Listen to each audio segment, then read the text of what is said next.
Question: how good would it feel for you if the next time you said yes to somebody and you did something for a friend or a family member, you did it out of love and not out of obligation? Or how powerful would you feel if you knew where your boundaries actually were, what they felt like, where they existed, and maybe even better yet, you knew how and when to assert them and stand in them? Wouldn't that be amazing? Or maybe, are you looking to stop your own self-sabotage, your people-pleasing, or your over-giving tendencies? Ding, ding, ding, ding, ding. And are you ready to call in a more nurturing and compassionate and honest, open and receptive energy into your life? Best of yet, are you able to consider that maybe you can fully receive from the universe without feeling fucking guilty for it? Big questions, I know. How can we embody all of the nurturing, all of the receptivity, and all of the compassion we desire while also dropping all the bullshit, all the overgiving, all the people pleasing, and all of the lack of boundaries? Can we have both? The answer, believe it or not, is yes, and it lies within Tantra. So that is exactly what we are going to talk about today, right here, right now, in this screen right here. Beautiful. So welcome back to my channel.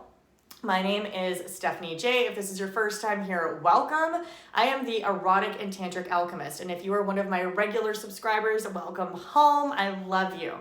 On this channel, you may or may not know, but we blend sexuality, we blend spirituality, we mix it into a cauldron with the esoteric and the occult and the modern and the ancient.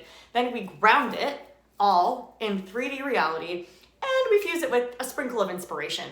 The purpose of all of this being to help you create the life you have always dreamed of, because it's just not great if it's all flying up here. We want you to ground it, live it, be it, and embody it.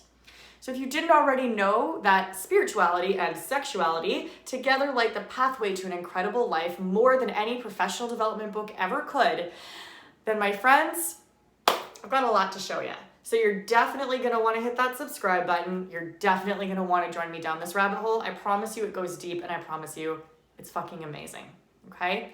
And if you're loving this content, if you're loving seeing me every week at 10 a.m. Pacific on Sundays, assuming that, you know, there isn't divine intervention and I miss a week, happens sometimes. We're all human and goddesses, right? But if you're seeing me every single week and you're like, damn, this isn't enough, I want more Stephanie J, then guess what? I have a free Facebook group, and I would encourage you to join us there. It is called the Sex Lab. We do regular lives, I do regular teachings, we do tarot cards, we do lots of amazing stuff in there. So all of my energy goes in there. It's 100% free. If this is not enough for you, please go there, or you can follow me on Instagram, but I'm most active in the Sex Lab. Cool. So Facebook aside, let's talk about self-mastery and how you can use the tantric principle of polarity, right? Or duality, you can call it polarity, duality, they're interchangeable, along with that amazing self-mastery map we've been talking about to bring in more abundance, a greater capacity to receive, and of course, simultaneously release all of those ugly habits about overgiving and people-pleasing and self-sabotage and lacking boundaries and we just don't want those, right? Yeah, we're gonna drop those today. Cool. Now, as a quick note, super, super important, you guys, if this is the first time that you are catching me, obviously, first of all, you wanna subscribe, clearly. But second of all, super, super important for you to know that this is part 3 of a 6-part mini series that I'm doing on my YouTube channel, all about this foundational concept I've developed called the self-mastery map.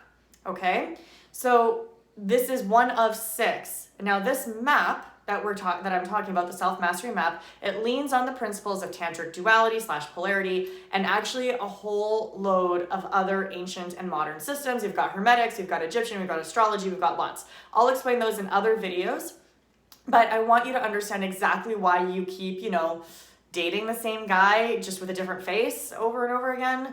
or why no matter how hard you try, your boss just seems to walk all over you, or why your sister has really strong boundaries with you but no boundaries with her boyfriend. All of these things can be easily explained with one simple map, and that is the self-mastery map, again, which is a fusion of a bunch of different programs, but mostly leaning into Tantra, okay? So the self-mastery map literally teaches you how to not only take your own personal responsibility for every single relationship, every single encounter in your life, but it also then shows you how to fix it, how to manage it, what to do about it, and how to manage your energy at will, reminding you that you are not a victim. Guys, you're not a victim to your environment, your natal chart, your parents, your sister, your boss, your Myers-Briggs personality, your Enneagram, or any of that nonsense, okay? So in Tantra, we know that you are so much more than all of that. And that when you really understand and utilize this map and the principles that are included with it, you become the master of yourself, capital S. And in doing so, you master your environment. And we can thank the law of correspondence, as within, so without, for that one. So it's important for you to know. And when you finally know and realize that through Tantra, you can be every single personality on the Myers-Briggs profile. You can be every single Enneagram. You can be every single energy. We're not meant to be just one, you guys. We weren't put here to be just one. You might closely identify with one, but you're not put here to be just one. Then you know, when you realize that and truly embody it, you can actually consciously choose your energy in any given moment. And that is where magic happens when it comes to creating your dream life, okay? So in this 6-part mini-series, in episode 1, I introduced this map. We went through an intro to the map, and I explained all of the different forces that are at play, how the map works, what are the different quadrants, all that kind of good stuff, all right? So that was episode number 1. On episode number 2, I went through how do you actually use this map? Okay, so how do we apply it? What does this mean? What are the different energetic quadrants? How do I shift from one to the other? What is the law of polarity and duality, and how does that apply? And how do we use this to master our environment anyways? Okay, so those 2 episodes are actually vital to understand how this process really works and to start implementing it in your life. So if you have not seen those 2 episodes, please make sure, the links are down in the description, right down below. Please make sure you watch them next. Do not stop this video because there's a reason you found this one. So please watch this one first, and then you want to go watch episode 1 and episode 2. Cool? Capiche? Amazing. Over the next 4 videos, just so everybody knows what's happening next, starting with this one, and then there's 3 more, we're going to zoom into each of the different quadrants. Now, for those of you that already have the map in front of you and that are very inquisitive, you're saying, what? Steph, there's 5 areas, 5 quadrants, right? We've got our quadrants, and then there's a middle area. So there's actually a 5th quadrant, which I guess is like a quintant? Does anyone use that word? We're going to use quintant and quadrant interchangeably today. So we are going to talk, there is a 5th area, yes, and it's irrelevant.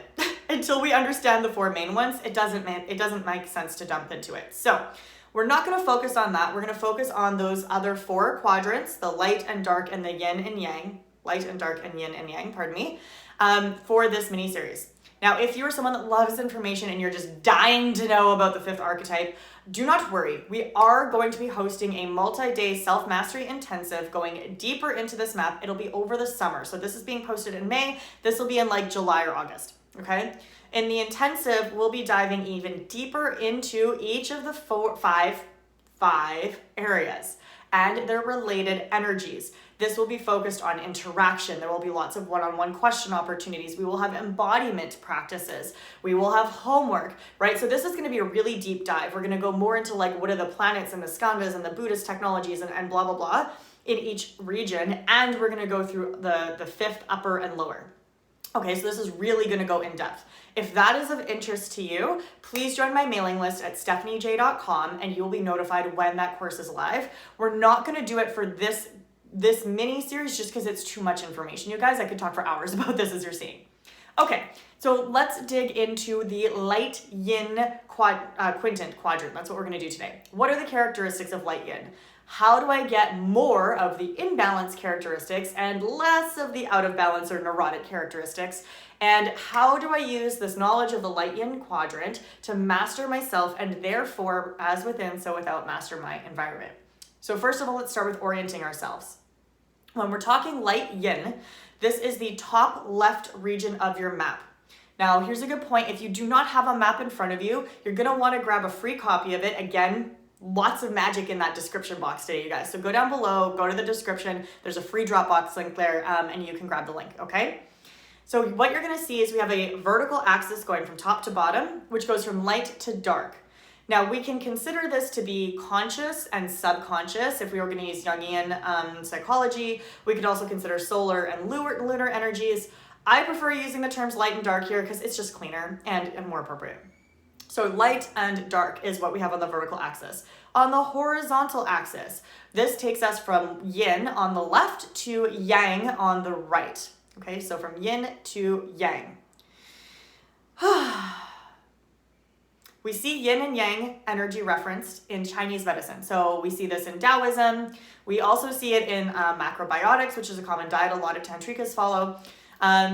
When we see maps and resources from other researchers, they usually have different names for this. So what I've seen a lot of people use is yin and yang is quite rare, but usually what we see is feminine on the left on the yin and masculine on the yang on the right. We see this, for example, at the Institute of New Paradigm Intimacy. They have their erotic innocence map where they go feminine to masculine. We also see in Jungian psychology, we see left brain and right brain connections, okay? So lots of different names for this horizontal axis. For me personally, I choose to use yin and yang as the metric. To be honest, I honestly feel that it's the most accurate. To me, it feels the most complete and the most accurate description of the way that the energy actually manifests, which is what this is about, is energy and how it really manifests. And there's an additional bonus that those words yin and yang aren't quite as tied up in societal norms, expectations, cultural conditioning, all that nonsense that, for example, feminine and masculine might be, or even left and right brain. So we're gonna go with yin and yang. Now let's talk about what is yin energy. We can define yin energy simply as an expanded state of vibration, okay? An expanded state of vibration. Therefore, as an active state of vibration, it is always moving outwards. It is always expanding, okay? If not in a container, it's always expanding. It is alluring, soothing, soft, growing, right? Expanding, receptive and open. It is flowy and constantly changing and transmuting, okay? Over and over and over again, changing and transmuting.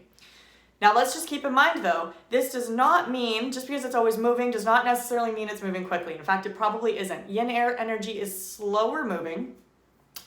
You can think of water like slowly flowing, or yeah, it's just very flowy and very chill and very pleasant, but very flowy, very changing, right? If you can think of like the traditional like stoner archetype, it's like, yeah, everything's fine and we can do whatever you want and this is great and this is flowy. That would be yin energy at its extreme, okay? So now that we understand the different axes, vertical and horizontal, we know what they're named and why, and we know what it means to say yin energy. Now we can kind of dive into the characteristics of this quintant, whatever you want to call it, okay? So the light yin is going to correlate to, and I'm going to give you a long list here, you guys. It's okay, you don't need to necessarily write them down, but I want you guys to see the correlations here. So in the tarot, we have cups, which is the element of water. So tarot and element, cups and water. And alchemy, we can call this cold plus humidity.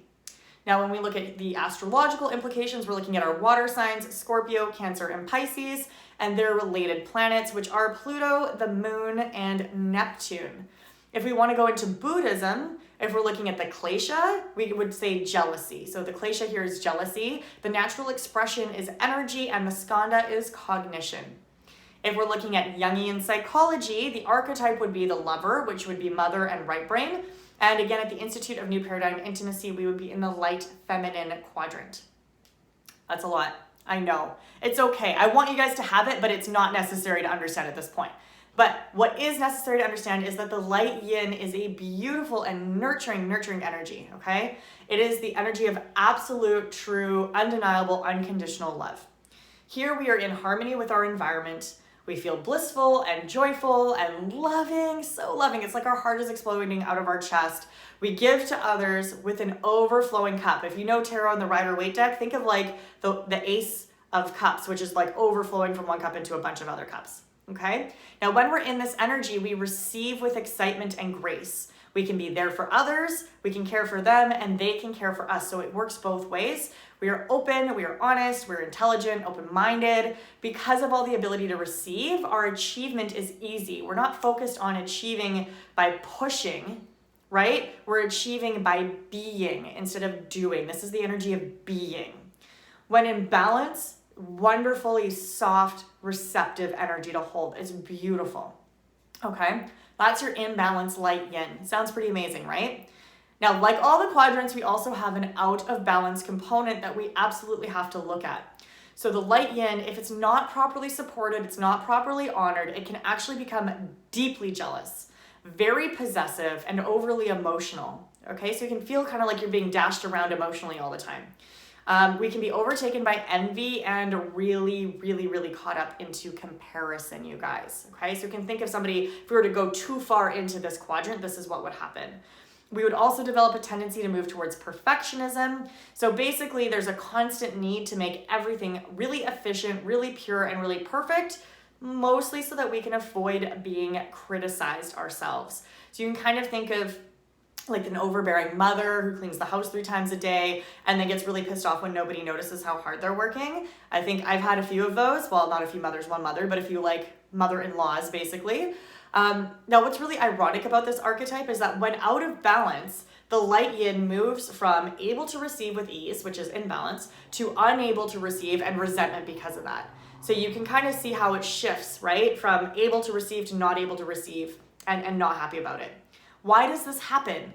Well, because when we're jealous and we're in comparison mode, that reflects on our inner landscape. So we all remember the law of correspondence, as within, so without, right? So the out of balance yin, light yin, takes this energy and will reflect it inwards. It comes inside. And therefore, as competitive and jealous as they are outside, they become competitive and jealous inside, which makes them bitter and resentful and full of judgmental of self and judgment of others, right? No bueno. No bueno. This creates the need to be perfect, to minimize opportunity for others to criticize. So when we're perfect, then nobody can criticize us, right? This can also turn into constantly checking every loose end a million times, really obsessing over things, looking for faults, literally for the purpose to be able to correct somebody else. How many people have experienced that? And just generally being over controlling and very demanding because we're in this like emotional anxious state, okay? Let me know at this point if any of this is sounding familiar to you, because when we ground it in people we know, I want you to grab a notebook, and when we ground it in people we know, we get it a little bit more. So try to think like, do you have friends? Do you have colleagues? Is it you? Who do you know that embodies the imbalance and the out of balance of the light yin energy? And also noticing if you might have people, if they spend most of their time in light yin, which we talked about in the second episode, then you might find that they're balancing and they're oscillating between imbalance and out of balance because they're stuck in that area. They're stuck in that quadrant, right? So they might be oscillating in and out of balance, but always in light yin. So who do you know that exemplifies that? Okay, so at this point, we have 2 questions left. We want to know, how do I get into this area? How do I get into the imbalance part? How do I create more imbalance energy in my life? And then question number 2 is, if I'm out of balance, if I'm noticing that I'm that out of balance, jealous, envious person, how do I pull myself into balance? And this really is where we can lean into tantric duality. So first, let's start with, how do we step into this energy ourselves? Okay, how do we create more of this energy? We want to be nurturing, we want to be compassionate, we want to be honest, we want to be open, we want to be receptive, great things to be. So the answer here to pull this in is pretty simple. And I'll remind you guys, my favorite line is simple, but not always easy. What we're going to do is consciously choose in every single moment to embody these qualities, okay? We choose to step into the energy of nurturing, of compassion, of openness, of being expansive and receptive. We choose that with intention. We look for role models to embody who might exemplify these character traits. So look for somebody that you know, that you look up to, that embodies this, and then act like them. You can even try dressing up. That's one of my favorite methods of embodiment, or decorating your space wherever you spend most of your time, to follow this theme of bringing in a little bit more light yin energy. Now, what I will say is that this is going to take a lot of awareness. You will find throughout the day that different people and environments and situations are going to polarize you out of this, light yin energy. That happens because the light yin energy is the softest of the energy. And as you might recall, the person with the stronger energy is going to set the polarization. So this is actually the hardest one to hold, okay? That's a great practice of awareness. It's a great practice of awareness. We want to start seeing who holds a stronger energy to you when you're in this quadrant. What pulls you out of your intention? What pulls you out of your purpose to be in your light yin? And what's pulling you out of that conscious decision? And again, we're noticing this with non-judgment, you guys. Non-judgment, non-attachment. We're just noticing. We want to see what's happening. We want to notice it without making it mean anything. And then we want to come back when we can. Now, having additional energetic practices to keep you grounded and solidify you and your energy will help with this. But at the end of the day, have a notebook and just watch it all. Just watch what happens. And I'm going to recommend to you the same thing I recommend to all of my one-on-one clients, which is for you to spend at least a week in each energy profile. This gives you the opportunity to really have a serious practice with this map and to really understand, who is it that's regularly, who or what or when am I regularly being pulled out of the energy that I want to be in? What lifestyle choices am I making that are pulling me out of the soft or the light yin energy? Where does the work need to be done? Where am I already doing amazing? All of these trends are best evaluated when you look at this for about a week. So if you can be in your light yin for a whole week, ideally, that is best. And then finally, our last question today is, if I'm feeling like I'm out of balance, if I'm in that jealous, envious, kind of controlling energy, what can I do about it?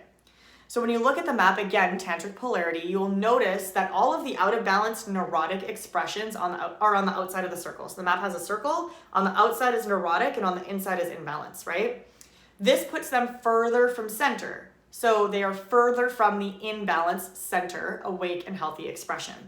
So you can think of closer to the circle as being in balance, and the further you go out, the further out of balance you are in the polarity, kind of like a seesaw, right? So therefore, this is hurting me today. In order to bring ourselves back into balance, it is vital for us to come closer to center, right? So if we're all the way out here, we want to come closer to center. Okay. So in order to bring ourselves closer to center, we are going to embody the characteristics of the opposing category. So if we are in light yin, we're going to oppose the characteristics of the dark yang. This is the law of polarity in action. In order to pull ourselves closer to center, so if we're all the way over here up in the ether and we want to be kind of here, we actually need to pull ourselves and embody the traits that are down here so we can meet in the middle, okay? That pulls us closer into the center of the map. So we're going to pull in this way. So for light yin, this means you're going to be embodying some of the dark yang characteristics. Now, our next video after this one, so definitely subscribe if you want to know how to do this, is going to be all about dark yang. That's our next video. But as an example, things like establishing healthy boundaries, being driven and career-oriented, those are examples of dark yang. I can't talk today, you guys. Dark yang energies. This is the quadrant, again, we're going to do next week, but I want you to really think of like the really archetypal, like best boss babe archetype. That's what you want to be stepping into to polarize yourself down. Okay? Cool. So by now, you should have a good understanding of the horizontal and vertical axes of the map. We've also discussed what yin energy actually is. We've reviewed at a high level the different archetypes and from a variety of different esoteric and modern systems. And we've gone through a bunch of categorization, which probably went way over your head, but that's okay because we'll do that in the intensive if you're still interested. And then we've gone in depth into the imbalance and the out of balance characteristics of light yin energy. And most importantly, we've discovered how to move yourself into this quadrant and even talked about how to stay in balance. So if you're not in balance there, how do we get ourselves into balance? Okay, if you're already in that area and you're like, I like this quadrant, I just want to be in balance in it so I'm not being jealous and moody and envious, great, then that's what we've covered. Now we should have answered a couple key questions I hope you came to this video with, which is what is light yin and why do I even give a fuck? Why do I care? How can I become more open, honest, and nurturing? We've answered that question for you. And how can I stop self-sabotaging, criticizing, and resenting everyone around me? We've answered that question for you too. Balance your light yin energy.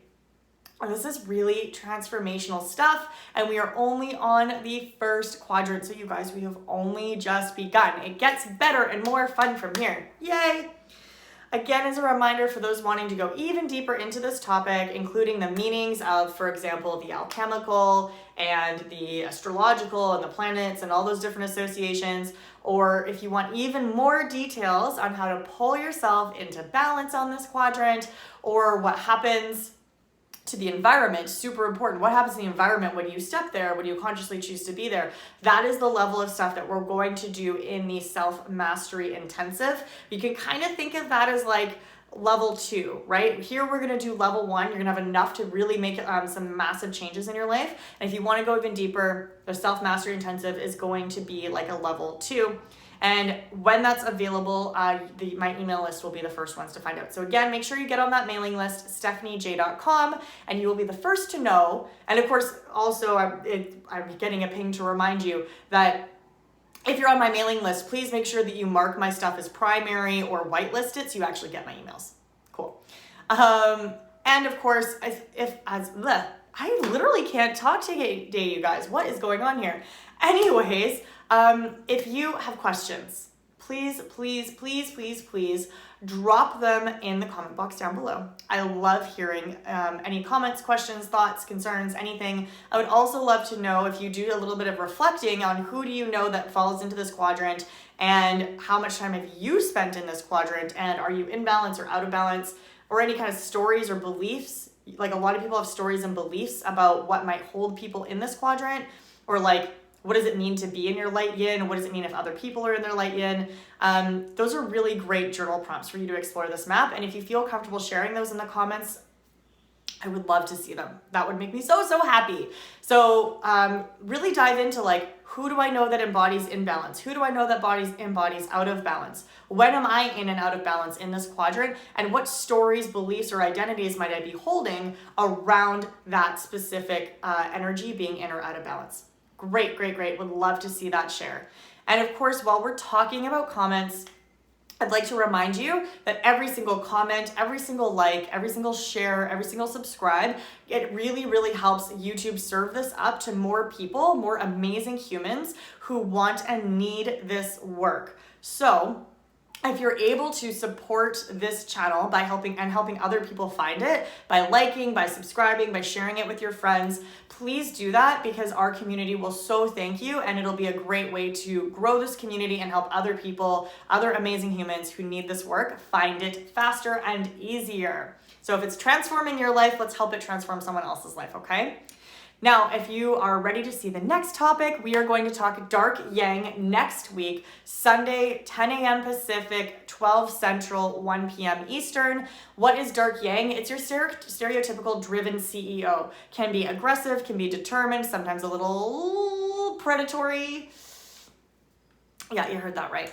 So next week, we're going to dive deep into that energy profile. We're going to talk about how to balance it, how to protect yourself from it. All of that good stuff is happening next week. So I will see you next Sunday, 10 a.m. Pacific. Have an amazing day, my loves. I love you all. Bye now.